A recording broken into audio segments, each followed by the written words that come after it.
Hello and welcome to Sports Room. I'm Anirudh Madhavan and with me is veteran journalist Ayaz Memon.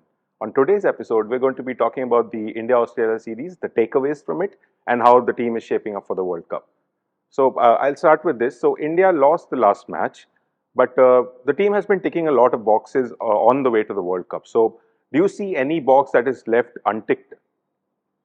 Well, we're still awaiting confirmation on R. Ashwin, whether he's in the Yes. final squad or not. I think that's about the only suspense remaining. Though I would wager that he will or he should be in the squad.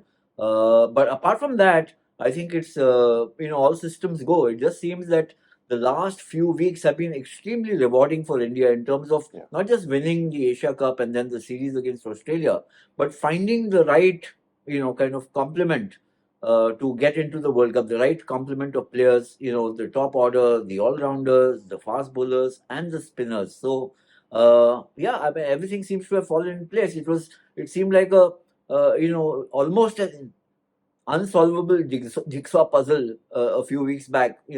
Some piece was missing or the other, but now all pieces seem to have fallen in place. Yeah, yeah. So you're talking about Ashwin. We have on our channel there's a new interview with Yuvraj Singh, who is the man of the tournament of the 2011 World Cup. So he tells us that he thinks not picking Yuzvendra Chahal might be a mistake more than Ashwin. So do you agree with that? I mean, that's the need for a wrist spinner and a leg spinner is obviously very very strong for any team, and especially playing in India, and especially when you have two left arm spinners in any case in Jadeja and Kuldeep Yadav. So you can expand the repertoire of spinners. You can also have Ashwin and maybe reduce one left arm spinner and include a leg spinner. I think what has obviously been also a consideration is that whoever's in your bowling complement, and you got three bowlers, the fast bowlers who are not you know not renowned for their batting skills at all. I mean, Bumrah has been batting a bit, but otherwise Shami and Siraj. So to shore up the batting, I think they look for as much all-round depth as possible or batting depth. So you got Jadeja and Hardik Pandya who were the true all-rounders, but that's why you also got Shardul and maybe Ashwin, I think, or Akshar earlier who was there as bowlers who can also bat. Yeah, yeah. So, talking about the takeaways from the India-Australia series, I want to talk about the pitches. So, we saw flat pitches, we saw excess of 350 runs, but of course, these pitches won't be like this in the World Cup. So, how much of a difference do you expect? I think the challenge for the Indian team is going to be, the kind of players they select for each match and against what kind of opponent, and obviously the reading of the pitch. If you get runway tracks like we saw in the matches against Australia, absolute patas, flat tracks, then the strategy of team selection also changes. But if you get pitches which afford help to spinners, then your strategy will change. So I think I don't think that we'll get absolute flat tracks because that will nullify the advantage that India has through its spin. Remember that these pitches are under the jurisdiction, in a sense, supervision of the ICC because it's an ICC tournament. However, most of the curators, all the curators are going to be Indians and Indian groundsmen, and I would imagine that there will be enough a skew towards helping the bowlers and the spinners from India. But remember that becomes a double-edged sword because it also means it will help spinners from other countries. Not that it will only help spinners from India. So the likes of Shadab Khan or Moeen Ali or even Keshav Maharaj, some of these spinners will come into play far more prominently than otherwise you would have imagined on the Indian soil. Yeah. I also And saw a tweet Shakibul from Hassan, Harsha for Bhogle instance. saying, Shakibul Hassan. yeah, I saw a tweet from Harsha Bhogle which said that if you're making these flat pitches, at least like, pull back the boundaries a bit. So anyway, so No, but that's a very so relevant point. Anirudh, that's a very yeah, relevant point that Harsha has made because, having good batting tracks is one thing. But if you have batting tracks which give far more freedom to batsmen to play their shots, which means you are already stymieing the influence of bowlers. And then when you have 60-yard boundaries or 63-yard boundaries, then I think you're asking for massacres, of the bowlers, which you don't want in a World Cup. I think there should be as much as possible a good contest between bat and ball. I think a 70-yard boundary at the minimum. It could be 72, 73. Conventionally, cricket boundaries are supposed to be 75 yards, and they started getting pulled in more and more. Some grounds had different shapes. Therefore, you had some square boundaries which were shorter, long boundaries which were shorter, the straight boundaries. But by and large, I think you need decently long boundaries for it to become a good contest. Yeah, 75 meters. One of them was 55 meters. I mean, Yes. anyway, moving on. So I was, when we're talking about winning the World Cup, we should not forget about the Indian women's team, which has won gold at the Asian Games. So, what do you think of that dominant performance? I think when they entered the tournament, they were hunting for gold. I mean, it would have surprised me and perhaps the whole world had they not won the gold.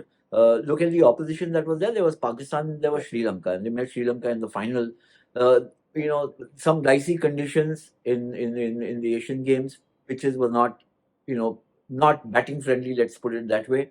And then I thought the Indian team did extremely well in defending a rather modest score. 117 could have, or 116 could also gives the other team a chance. The Sri Lankans struggled hard, strived hard, but couldn't make it. Lost by 19 runs. I think, look, at the end of the day, a gold medal is a gold medal, and India started as favourites and lived up to their top billing. And also the men's team in the Asian Games is also hunting for gold, and that starts in a few days from now. So, but then it may be a little tougher than in the women's section because Pakistan and Sri Lanka and Bangladesh are competing. They are more, in the sense more used. The men's section has been more used to playing international matches and so on and so forth. Though I must say that the bulk of the players, the more established players, will all be in the squads for their respective squads for the World Cup. So, but even so, I mean that's a gold medal that India will be seeking again. Yeah, yeah. So as we talk of the World Cup, I'm just letting the audience know that by the time we record our next episode, the World Cup would have started. So I think it's time for some predictions if you're okay with that. And I just want to say, like, do you think India are guaranteed semi-finalists? And if so, who joins them?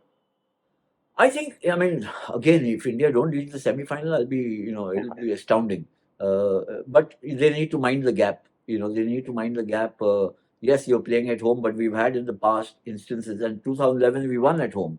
But we've also had instances in the past, 1987, 1996, when we didn't win at home. We lost in the semis. And the last two tournaments we've lost in the semis, despite being amongst the favorites, 2015 and 2019.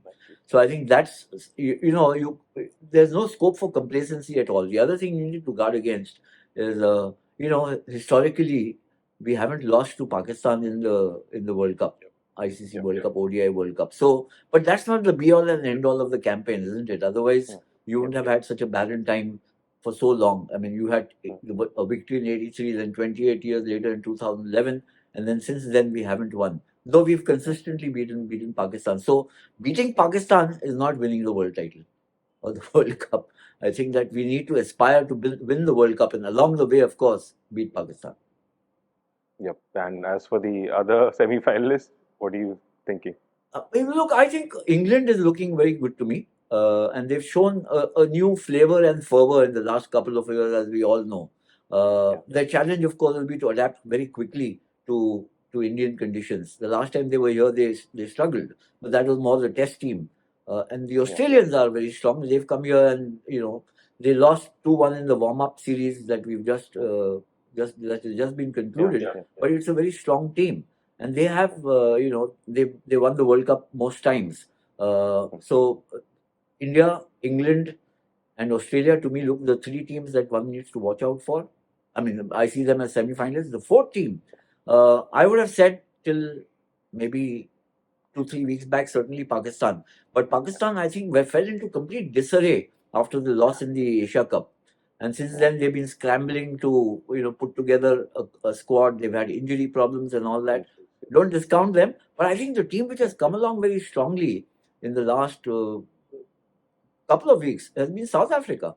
They in fact beat Australia at home. Not a full strength Australian team, but even so beating Australia, they've got they're the X factor, I think, South Africa. Watch out for them.